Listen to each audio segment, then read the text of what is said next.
Okay, thank you everyone for coming. At the beginning of the class last week, we had a brief introduction that we spoke about the Torah and the misconceptions and about the meanings that have been fostered, some of them intentionally, with the awkward translations of the words. Anyway, to reiterate briefly, there were 72 initially, but 70 scholars that translated the Torah into Greek about 2,300 years ago under King Ptolemy. And this version was later translated to be used to become the Old Testament and the King James version of the Bible. And since then, Jews and non-Jews alike have used that as their base for learning and for writing.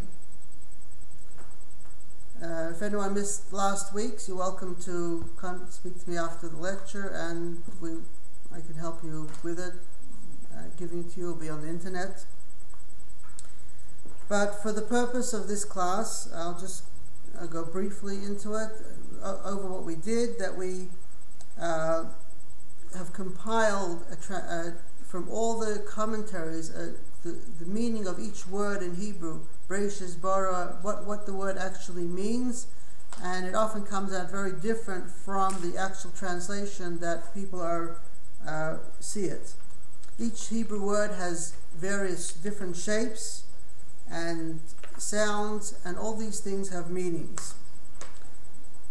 Moshe, who is commonly referred to as Moses, called the writing the Torah. So when we lift up the Torah, we say V'zois HaTorah Asher Moshe. It's called Torah. It's not called Bible.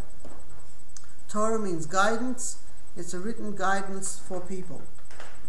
While on the subject of the name Moses and Moshe, I wondered as a child why the names that are in the Hebrew have been changed the way that we say them in English or in other languages. And the same with the word Moses, why Moshe is Moses.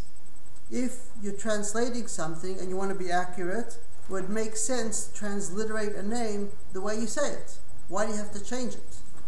What do you gain by changing?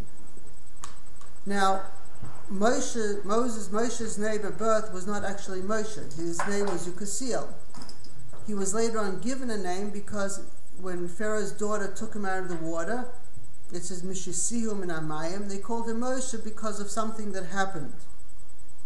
And this is very common in previous generations and ancient times, where people were called names based upon what they did. If they were a tailor or a butcher or something, they were given a name based on that, or based on something that happened to them in their life. And so Moshe was taken out of the water. He was called on that name. Now, I don't know if anyone at that time called him that name, but the Torah uses such a name for him because of what happened. We find other examples in the Torah as well. Now, it's also interesting to note that the Torah is a book of creation. Every word in the Torah is an action word. It speaks about action and creation. It's movement. It's not just a cold translation. It has energy and movement. And the movement, so the whole book of the whole Torah, because it's creation and movement, it's a whole book of verbs. It's only verbs, verb after verb, not the way anyone would write any book. And so to translate the Torah with accuracy is not easy because it doesn't fit in the way people think. And definitely not the way we're taught in school. You have pronouns and adjectives and adverbs and all different things, prepositions. It's a whole book of verbs. So it's a very different way of understanding, because you have to understand energy and the movement. And when you translate it, you have to translate the movement that's going on here. It's not just a translation. So each word has many meanings. You have to find the movement. Now, with the pronunciation of Moshe, or Moses in English, I wondered why it couldn't just say Moshe, why it was Moses, and I found a very interesting thing, is that in ancient Israel, it's brought down that one of the tribes, they couldn't say a shin, they said a sin. very much like the Jews from Lithuania also spoke with a sin and not a shin. And so Friday night, when we say the Kiddush, when we say the blessings for the Sabbath, for Shabbos, we say Yom HaShishi, they would say Yom HaSisi, because they couldn't say shin. Sibolet. Sibolet, right, instead of Shibolet. That's right. That is definitely correct. That was a test. That's a test. Yes, it was a test. That's how he knew where the guy was from. That is true. So if we understand this, that the gutturals are based in people, wherever you live. You live in one area, you speak one way, it's in English. In every language, it depends which area of the country you come from, you say things different than other people. And the same thing is the first word of the Torah. We say Bereshis or Bereshit. I grew up with an Ashkenaz community teacher, so we learned it as Bereshis. In Sephardi community, they say Bereshit. And while that is the way it's said, there is an issue with that. And the issue is the following. The languages are not precise. For example, if you say it in Ashkenaz Bereshis, you say Sir, it sounds the same as Samach. There's no difference between the letter Sav and Samach. If you say Bereshit, then there's no difference between letter Taf and Tes. But in fact, every letter has its own pronunciation, and the Yemenites do pronounce them differently. The Yemenites pronounce it Bereshit. The TH, as in think, the TH of think, that's how they pronounce it, the last letter, the Saf, Bereshit. So it's a little bit different. And there, if you listen to the Yemenites, Assyrians have their own way, but the Yemenites have a very old tradition going back to the temple, and you'll hear the differences. We don't pronounce them because of where we live, possibly, because we're not taught them. Our gutturals are not the same, but it's important to know this. And one of the reasons it's important to know this is because in the giving over of the Torah, that they gave over the meanings, the secrets, the understandings, and the meditations behind the words, it was given over from person to person because you had to be 100% correct in the way you pronounced it. If you pronounce it incorrectly, then this same energy would not exist. So it was very tedious and a lot to actually give over the Torah properly, because you had to be precise in every expression that you have, and that is not easy. So not having the ability to say the words properly or precisely has affected also the meaning that people have in words and their understanding.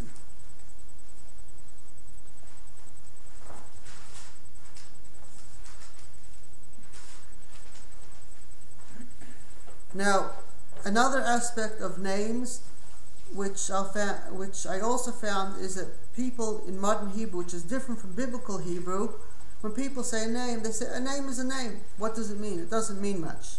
Whatever you call someone is what you call them. And the truth is that in Torah, every name has a meaning. Just like Moshe has a meaning, you'll see it gives reasons for it. But even more so, when you study the Talmud, in the Likutei Levi Yitzchak, for example, from Lubavitch Rebbe's father, Levi Yitzchak Shneisen, he explains the Talmud, the name of the person, and why the saying in the Talmud or the Mishnah is said with the name of this person. It could have been in anyone's name, but he explains the connection with the words the person says and the person, the essence of the person. So there the name reflects the essence of a person, not just something you call someone. And why a person says the words they say and not something else is also reflective of the person. And there he explains, in Levi Yitzchak, in his books, in his writings, explains why the Talmud has specific things said by specific people, which is not the way it's generally learned, but it is a deeper meaning of learning. So, as far as translating the words of the Torah, we've done 3 words. We did Bereshis, Bara, Likim. Bereshis is normally translated in the beginning, and we translated it with wisdom or with thought, explaining that the central word is Rosh, head. Bereshis is Barash with head. And bara is brought forth, not created, and lalikim, which is translated as God, we explained that it means power of boundaries.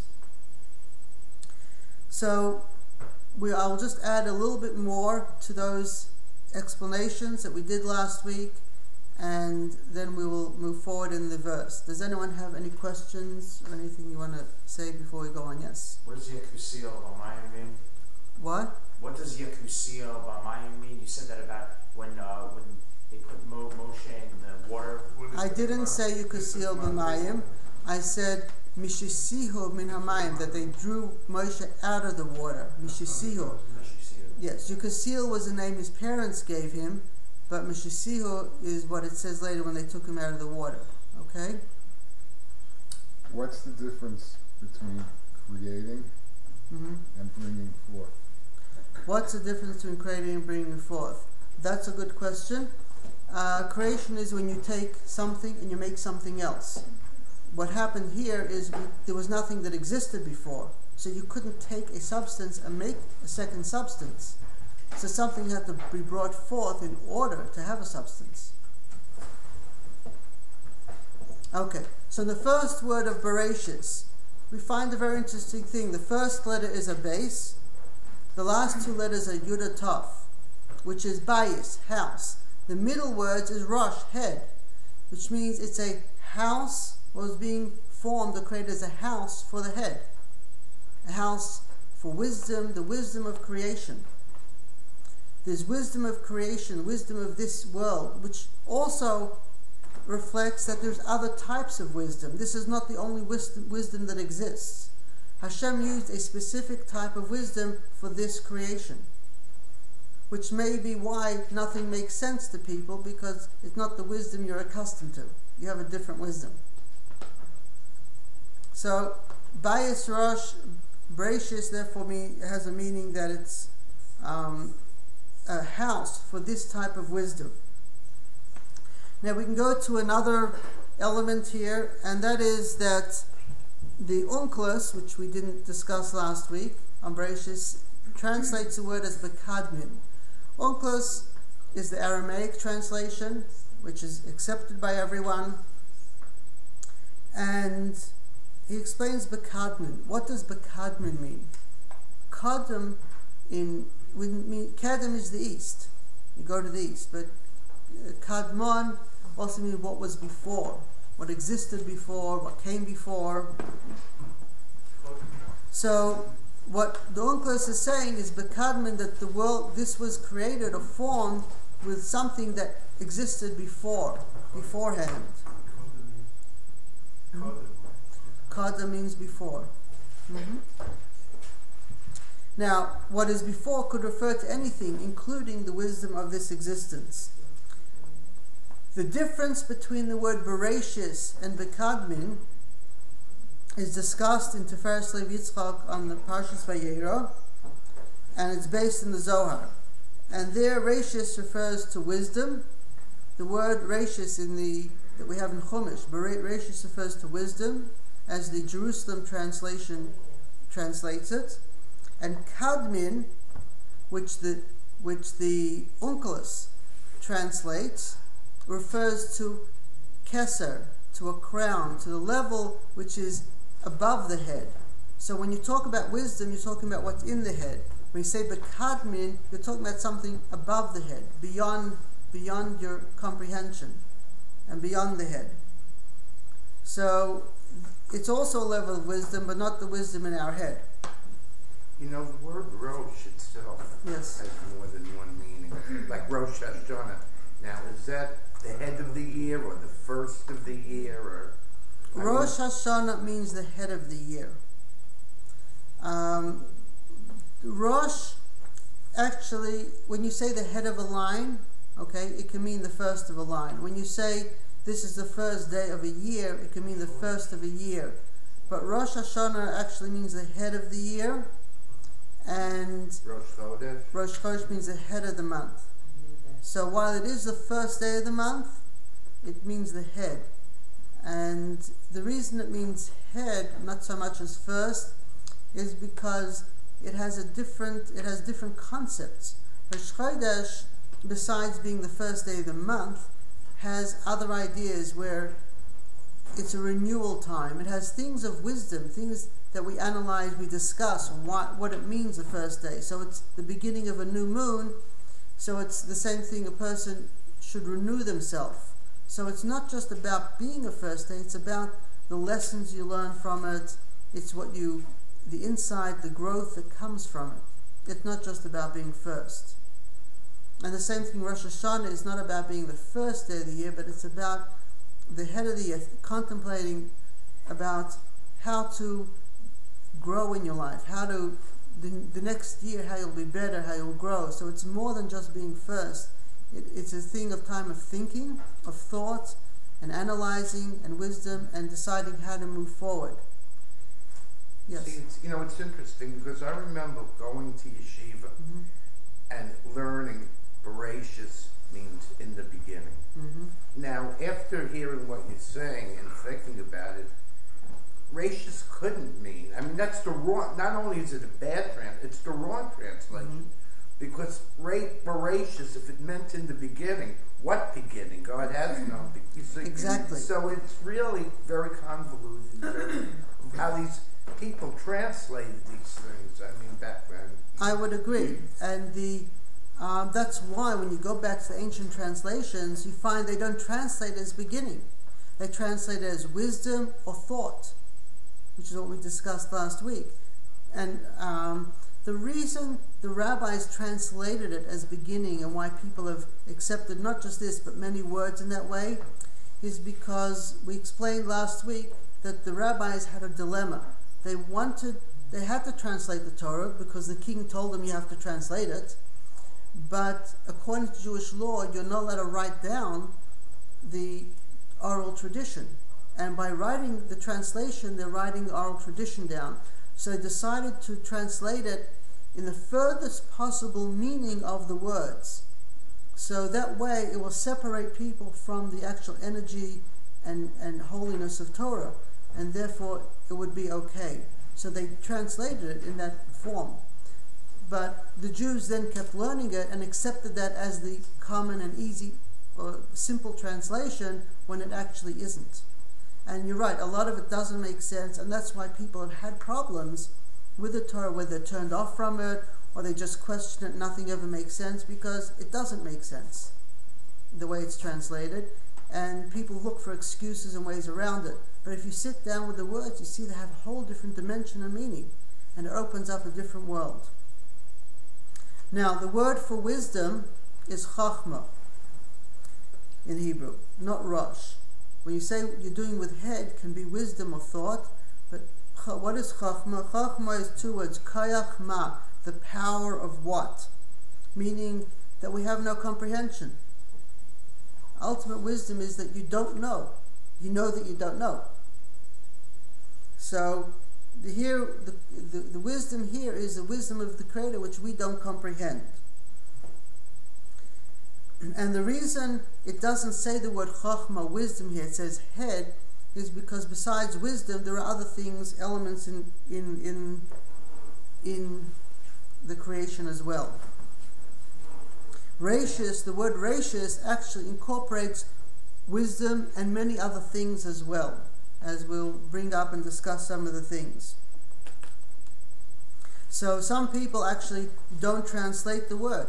They say you have to leave the word the way it is and just say Bereshis. Because once you start understanding it, there is no word to translate it. And that's, there are actually a number of words in Torah that we just leave them the way they are.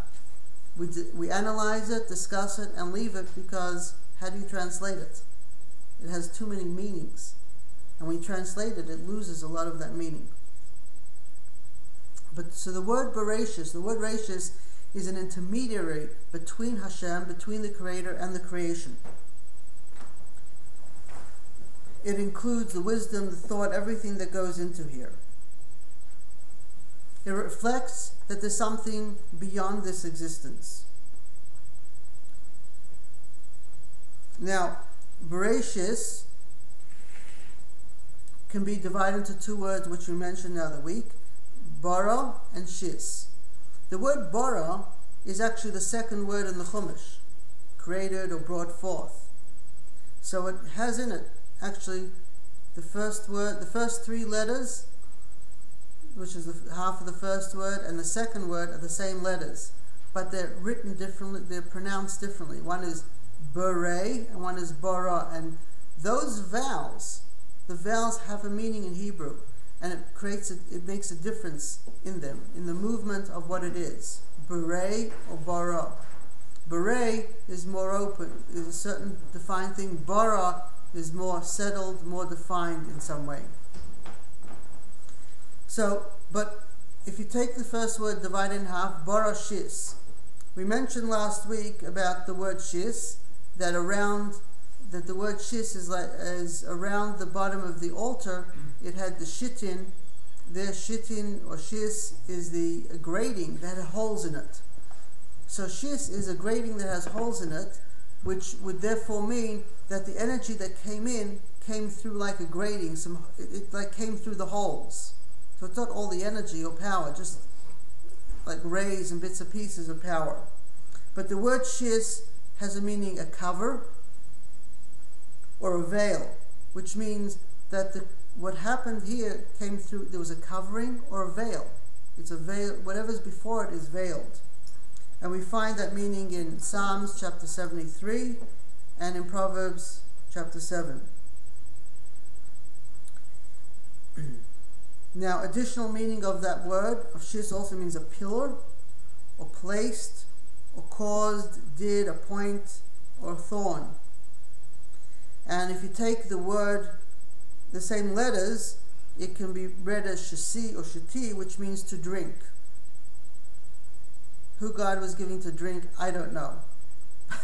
Maybe he had to drink before he was creating this place. Anyway. So, that is at least one piece of the word gracious.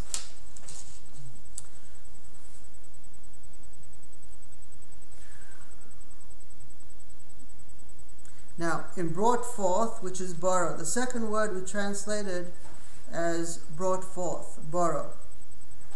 What does the word, how does the word borrow mean brought forth? We explained a bit of that, but it's interesting. It has three letters. And the three letters can stand for, I saw it in a sefer, Beis Rechem Isha. The house, Beis, the house, Rechem, the womb, Isha of a woman. So it's interesting that the birthing, BR and bara, is the same thing in Hebrew and in English. And so that reflects that we don't know where the thing is coming from. Something is there and it comes out. You don't see where it comes from, but you don't see how it's developing either. You can feel it if you're carrying it, but you don't see it.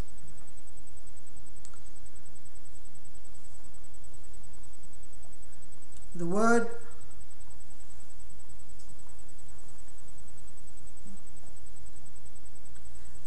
bara, actually, even though it means birthing and something that comes forth, is being brought forth, there's actually no separation in the creation from the Creator, which is why it also uses the word bara, which reflects the womb, because even though a child is developing within the mother, it's still part of the mother. It's not separated. And even later on, when it comes forth, it's never truly separated from the mother. You can never separate a child from its mother, even after birth. It's connected. Physically, it's not there so much, but on an energy and a feeling level, it's always connected. So, in a similar vein, as Hashem created everything in thought everything is in the mind in one place. So when it comes out, it appears as a separate thing, but its soul, its inner sense, is still one with the Creator. So we're still one with the Creator, even though we appear to be separate. And that's also reflected in the word borrow.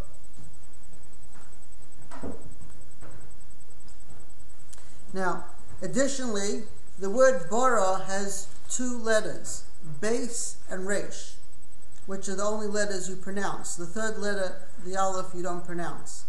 It's bara. And the word bar means son, ben or bar is son. It also means health, brios, health, briot. It means grain. It means clarity, clear, an open field, purity, exterior, outside. In Aramaic, bar means outside, strong, formed. The Unclus in Deuteronomy translates it as outside. Now all of these meanings can be applied to this same word bara. So while people translate as created, which we have no concept, doesn't make much sense. What is created where? No one was there and no one can imagine it. But if you use all these other translations, all these other meanings have other meanings of things that happened. They're action words. My grandfather would sometimes say, Bereshis bara. Bereshis, the first thing is bara, that you have to be healthy. That's how he would sometimes translate it, because it has that meaning. And another translation I saw in a Sefer Tzuras Chaim, it says, with Rashis, healing was brought to Elohim. The name Elohim, which is translated as God, actually means a power of law, of stringency, power of boundaries. When you have stringency, you have problems. It has side effects. And it actually says that Hashem created this world. He created many worlds before this world. And He created with gvura, with law, with stringency, with exactness. But He saw it wouldn't exist. So He put kindness, chesed in it, in order to soften it. And so Bereshis bara, the first thing was God had to bring, Hashem, the Creator had to bring healing to the name of Elohim. Because Elohim is not the creator, not the essence, it's an expression of how things were created, and what was done. And not only is it an expression of how things were done, in each case, it tells you the limitations of that situation. The letters bara also can be read as bray, bara, bra, boire. So these three letters, the vowels are put underneath or on top. These three letters can be read in a past tense, a present tense, and a future tense. The same three letters. And as well, it can be read as bore, which then tells you where it comes from. So this makes understanding this in the letters and the words makes a big difference of how we understand the first and second words of the sentence. And one of the things we can simply say is that time and space didn't exist at this point. When you say beginning, you're talking about time. When you don't say beginning, it's just wisdom, thought. It's not about time. And the same thing in the word bore, because it means past, present, future, it can be read in those ways, and also the source where it comes from, bore, it also refers to something beyond time and space. So essentially, the whole existence that we have here is beyond time and space. And as we continue with the explanation of each word, we'll see that time and space didn't exist till much later on. It was created later on. The whole first chapter is actually not talking about time and space. It only came about later.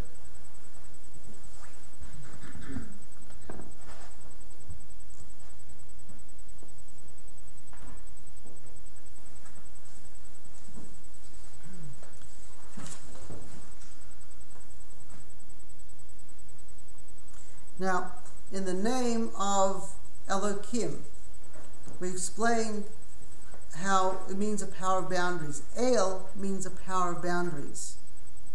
Now, there's El with 3 dots under it. In Hebrew, if you just put the letters, there's no movement, no sound. You need the vowels. The vowels are dots and dashes under on top of words. Nukodot, which is different than English. In English, you have letters that are vowels. In Hebrew, you don't.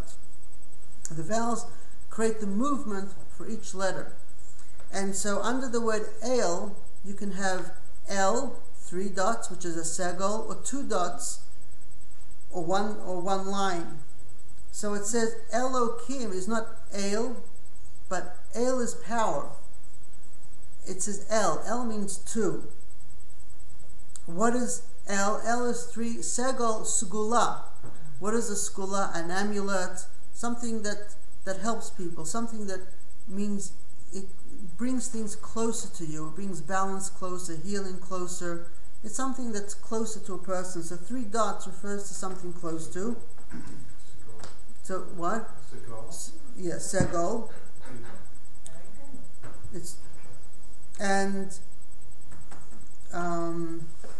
So it's really softness.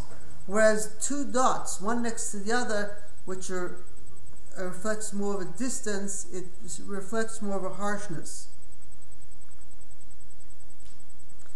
So there are differences even in how the vowels, also what they do to the word and the meaning and the feeling that goes behind it.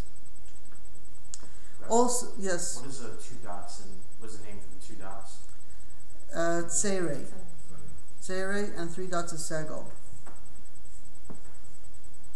Now we have a very interesting thing. When you look in the Chumash, there is an extra thing. Sometimes you find you have a segel or a kometz, and next to it there are 2 dots, one on top of the other.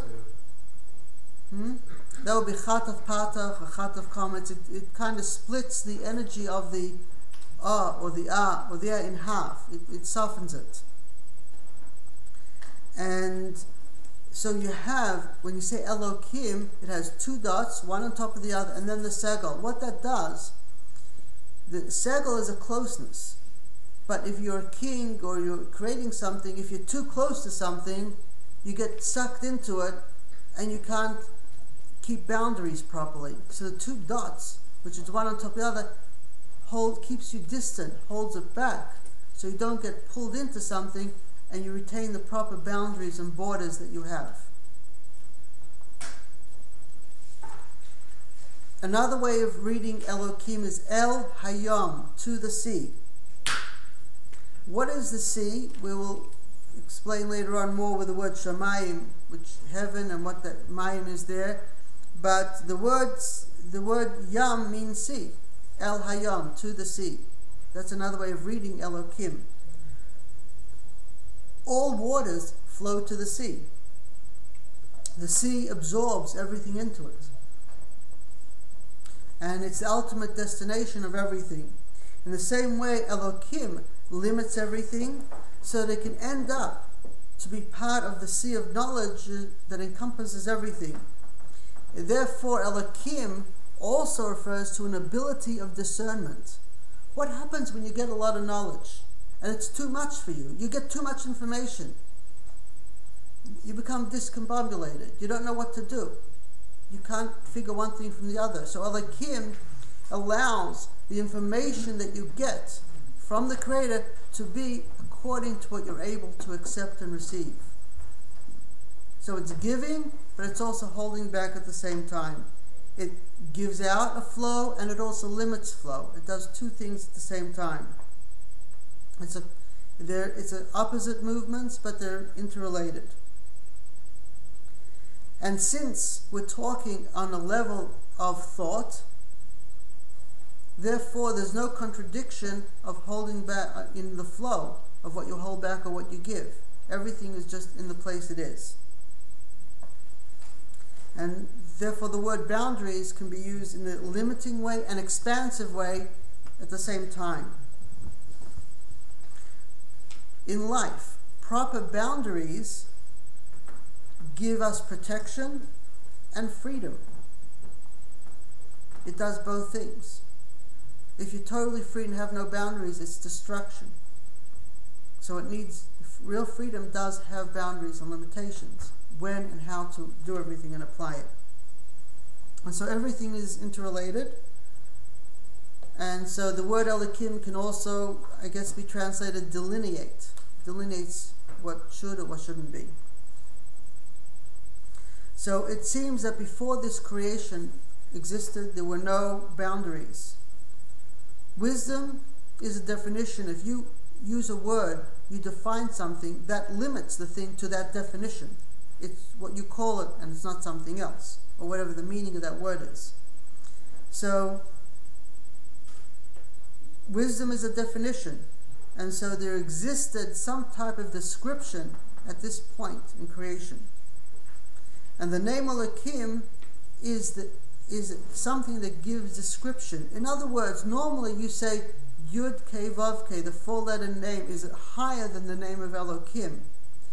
But in order for there to be a name, you have to have something that delineates, that allows description, and that's the name Elohim. So there's a name Elohim which is in creation, which is a more limited type of power, and there's a name Elohim which is before creation, which allows everything to happen because it allows definition to exist.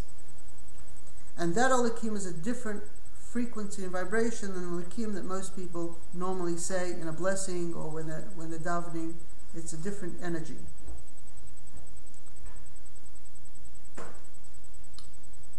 So translating the name Elohim as God only adds confusion to what's going on. But if they wouldn't have translated the word as God, they would have translated it as the power of definition, the power of delineation, the power of boundaries, then a lot of the discussion that people have to figure out what the Torah means wouldn't exist. It would be quite simple. So the first three words we're translating as Bereshis Bara Elohim, with wisdom is brought forth a power of boundaries, which is a little bit different than saying the beginning God created. A big difference. Anyone have any questions or thoughts I want to add? Okay, that's fine.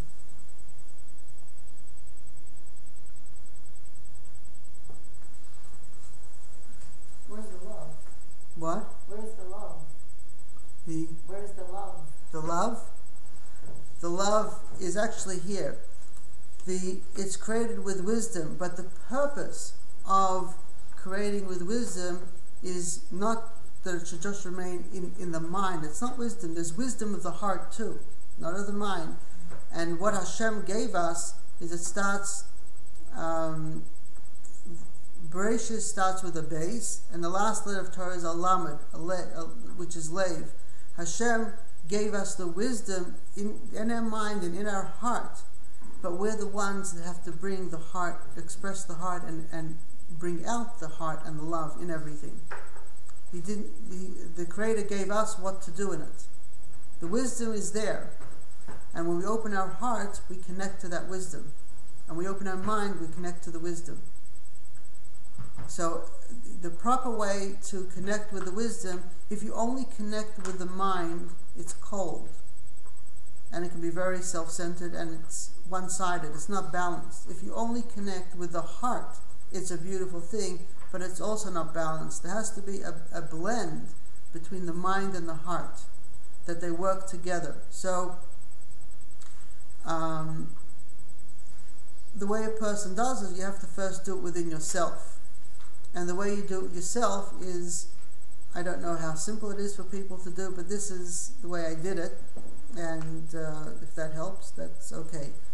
I don't know, how old was I? I don't remember my age at this point. But when I was younger, I recognized this issue. I was learning Tanya, and I recognized that they have to work together somehow. As a man, I don't have the same compassion as a woman and feeling. And I probably will never have the same feeling, but I still have to have my mind and my heart working together. And I saw people using their mind and disconnecting from what's going on around them, just living in their head and not having any relationship to anything. You think they know what they're talking about. When you go out, the world is a different world. It's not practical. So I saw many variances, and I said, okay, how is it that I can have my mind and my heart work together? Well, the way it works is like this. My mind, what I thought is the following, that my mind has to let my heart be what it is. It has to respect my heart, not fight it. When it respects the heart, it lets it to have its feelings, then it can listen. If you don't respect something, you don't listen to it. So the first thing is, my mind accepted whatever the heart feels. It's okay to feel whatever you feel. And the heart, my heart accepted whatever my mind wants to think, it can think. Think whatever you want. Feel whatever you want. They both accepted each other. And I decided that after accepting each other, then you have to listen. My mind will listen to what my heart feels. I don't know that it always does it, but for the most part it does. Sometimes before I do things, sometimes after. But it listens to the heart, and my heart listens to the mind. It acknowledges it, it respects it, listens to it, and so they work together. They don't fight each other. And it's the same thing in any relationship. In order to have a relationship of love and growth, you have to respect each other, honor each other, and listen. When one person thinks they know or thinks they're right, then there's never a balance between the two. So it can be a challenge, whether in relationships or within yourself. But I think it starts within yourself. If you can do it in yourself, balance your mind and heart, then you can do it in a relationship. No one says it's going to be 100% perfect, but it will be 90, 95%. Most of the time it will work, and it will help to go a long way, that life can go on in a more balanced way. The world we live in is not balanced. That's the way it was made. And that's okay. It's a perfect imbalance. But if we get 90, 95% balance, we're doing fantastic. So listening, accepting can be a challenge, but that's part of what we need to do to balance. That's one way, anyway. So there was wisdom in creation, but the wisdom is not just to be wisdom. Everything has wisdom in it. Everything has science. There's so much depth in each thing. But we only see the superficial, one or two areas of it. There's a lot more to everything. And when you realize there's a lot more than what we comprehend, then it allows us to be open and not be stuck on what we see. Yes, I know what I think, I know what I want, but I know there's more, so I'm willing to listen. And you know what? If you listen, you might change, and you might see something else. And when you see something else, you'll grow with that. You'll expand. And that's part of the journey of life. That expansion, that bringing out the heart and the wisdom, whether it's wisdom of the heart or comprehension of the mind. Whichever challenge it is for each person, it's different.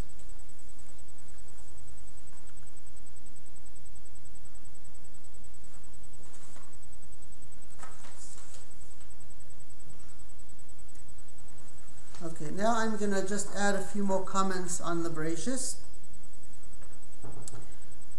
Bereshis, and this is a way of explaining the matter that we should consider, should we think or understand. Bara is that we want to create Elikim. We need to see the power of boundaries and everything. When you want to form something, you want to bring something forth, you have to see its boundaries.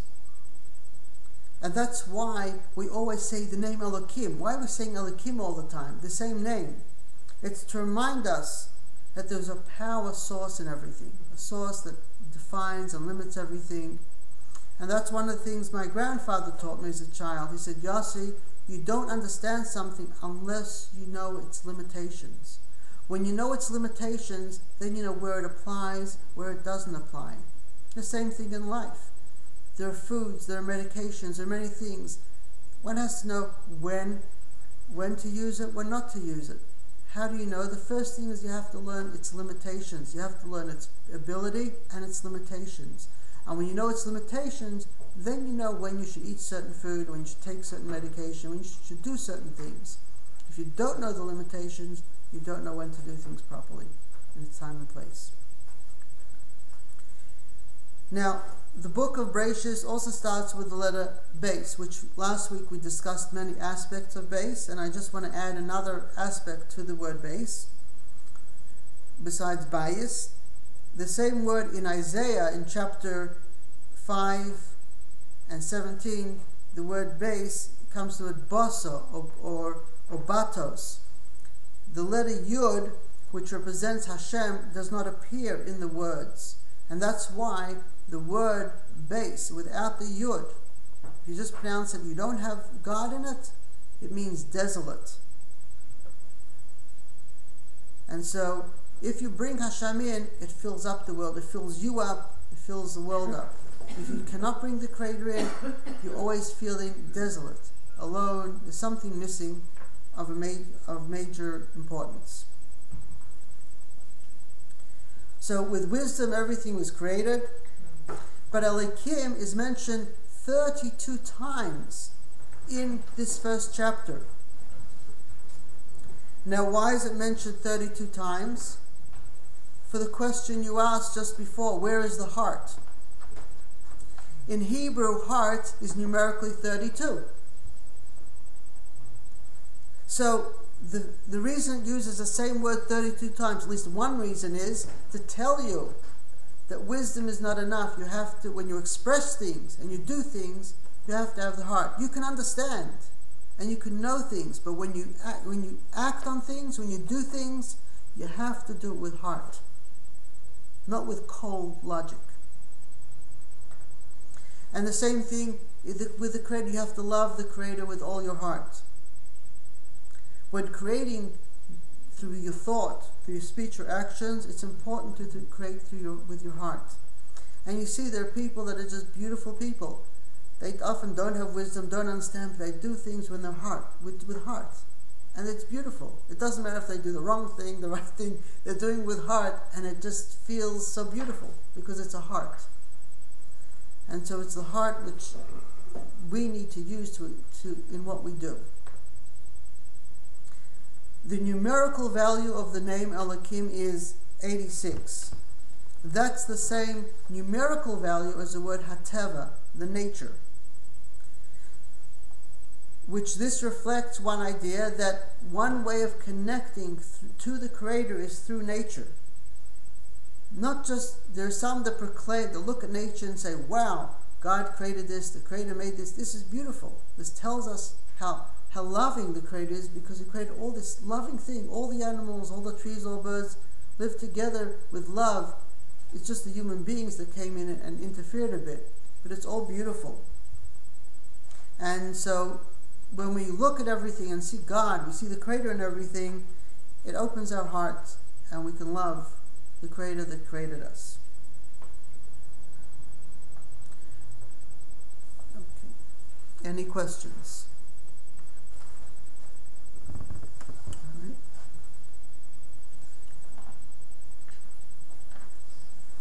There is another meaning of the word Bereshis, which is fulfillment. Bereshis bara Elokim. The wisdom of creation was fulfilled through the name of Elokim. The Bereshis, whatever the intention is, bara was brought forth through the name of Elokim. Now, in Hebrew, each letter has a name. In English, every letter you say is a sound. A is a sound A. B is B. In Hebrew, it's not like that. In Hebrew, if you want to refer to a letter, you don't do it by sound, usually. You do it by saying a name. And when you spell out Aleph, it's Aleph Lamed Pei. Use other letters to complement it, to give its name. Aleph Lamed Pei. Lamed is Lamed Mem Daled. Hey is Hey Yud. Yud is Yud Vav Daled. And Mem is Mem. Together, when you make the numerical value of all those letters together, it adds up to 300. 300 is the same numerical value as the words in the next verse, where it says Ruach Elokim, a spirit of God. What does it mean, a spirit? That has a numerical value of 300. So in other words, it's taking the name of Elokim and dissecting it, expanding it a bit by taking the letters that make up the name of every letter, which means 300, which then brings a spirit into the word, or out of the word, which in the next sentence becomes a spirit of Elokim. So while people associate numbers with volume often, The Hebrew numerical system of numbers usually relates to frequency and vibration of the letters and words. And so every letter has a feeling. The numerical value tells you about how everything moves, a rate of frequency. It moves at a higher speed, a lower speed. And if you pick up that feeling, you can relate to one word and the other all together at the same time. So we've now mentioned that from the first word, Bereshis, you can go into the Tahaim, into the abyss.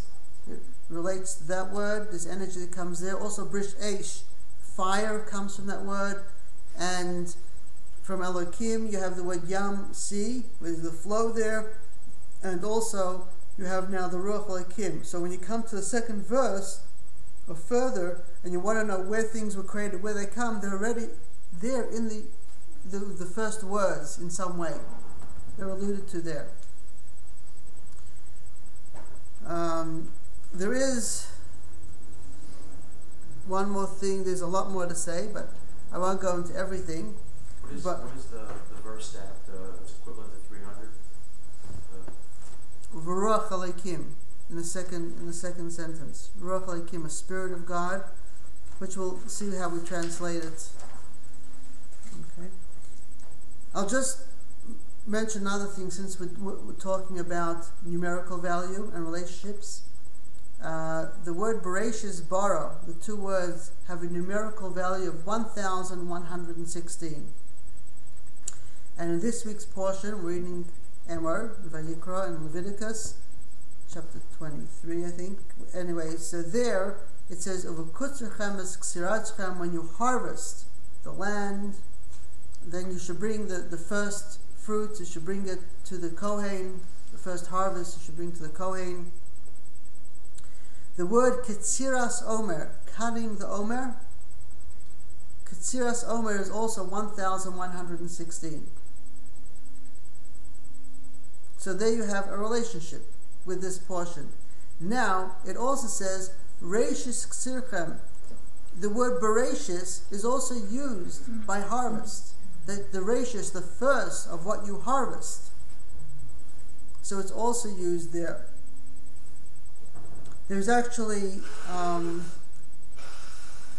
there is actually a lot more to discuss on it, but we're not going into the portion which connects the Bereshis bara and the Reishis with the harvest, both on numerical plane and understanding the sentences of this week's portion.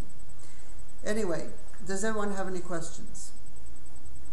Okay, so we will stop the class now unless someone else, unless you have more questions, we can definitely talk about them. 1,116 questions. We have 1,116 questions. That's wonderful. How do you put it all together? Taking all these beautiful... With the portion you're talking about, or all the different meanings of the words? Different meanings of the words. Okay. What I'm going to do, I didn't get a chance to do today, so I apologize, but next week I'm going to show how the first verse can be translated in many different ways. So, normally it's translated the beginning God created heaven and earth. I translate it as, with wisdom is brought forth a power of boundaries, with a balance of opposite movement, and with a desire to do the Creator's will. And after you go through all the meanings, you'll find that you can actually translate this verse in many different ways. And so once you translate it in many different ways, you see it applies to many different situations. And it's not actually something that's limited to one or two meanings. It refers in everything in life you can start finding. Once you go into the letters and into the words and into the meanings, it opens up a whole new world. You start realizing the Torah is not just a few words in a book. Every word takes you into another word, into another place, and you can really start seeing all of life through it. It opens up an amazing thing, an amazing picture, and you start understanding the limitations, the issues, the problems we have, the good things we have, how everything has a place, has a balance, an imbalance, where it is. Once you start understanding things, you can start putting things in place, knowing why things happen. And you don't have to go ask someone because you can see it yourself. You begin to see God in everything because you don't limit yourself to one perspective or one way of understanding. You expand it. And that's one of the things that will come out after learning, doing this for a while, studying in this way.